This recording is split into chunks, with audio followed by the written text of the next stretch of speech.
You went on a date, the date went really well, and you were ghosted. From an astrological perspective, let's talk about 3 reasons why this could occur, and let's look at ways you could prevent the ghosting on your next date. The first reason is that your partner didn't feel it, which, from an astrological perspective, translates to you either didn't activate the planet Mercury in your partner, or you didn't connect the planet Mercury to your partner's moon. In your conversations and in your communication, your partner didn't feel a connection, which is what's needed so that they know, like, and trust you to see you again. If your partner didn't feel it, you will want to take what you're communicating about and elicit feelings around it, especially in a way that your partner processes words and feelings. There are 4 categories of ways that we tend to communicate and feel related to Mercury and the moon. One is actual emotion, so we would feel into what's being said.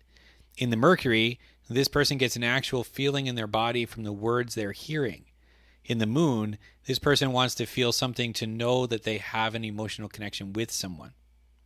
The second way we tend to communicate and process emotions is through practicality, such as what feels right, what's practical, what's realistic, or what's tangible. In the Mercury, they communicate tangibly and matter-of-factly, and they may even analyze too. In the moon, if it's practical, it feels right to them. The third way is feelings of action, excitement, motivation, and surprise. In the Mercury, they'll communicate with excitement and passion, or just be quick with their words. In the moon, they tend to like things about themselves, who they are, what others like about them, and their big ideas. The fourth way is just ideas, communication, facts, deep thinking, and just conversations in general that can build emotional connection. In the Mercury, they tend to communicate with facts, random ideas, or deep thought. In the moon, they may feel cold as they show very little emotion, but they are feeling ideas in their mind. And the person may communicate differently than how they feel, such as somebody who might actually communicate in a very practical way, and yet what they feel is emotion.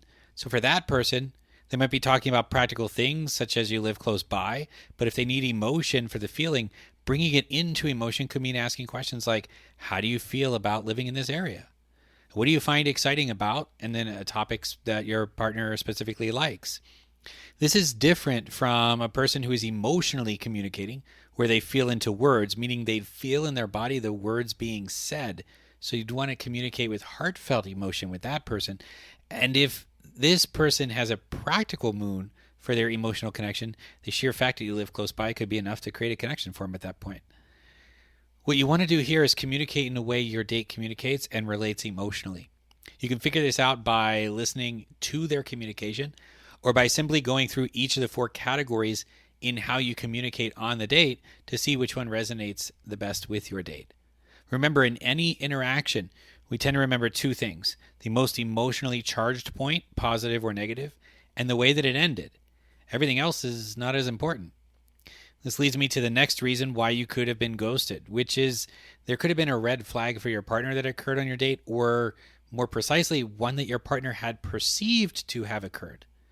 Astrologically, this is taking the Mercury and the moon and then factoring in the signs on your 5th and 7th houses. There could be things that you said, things that you didn't say or didn't do, or even interactions with other people that your partner might have perceived to have been a red flag. And while it could have been an actual red flag for them, they may have just misinterpreted what was actually occurring, meaning you most likely didn't do anything wrong.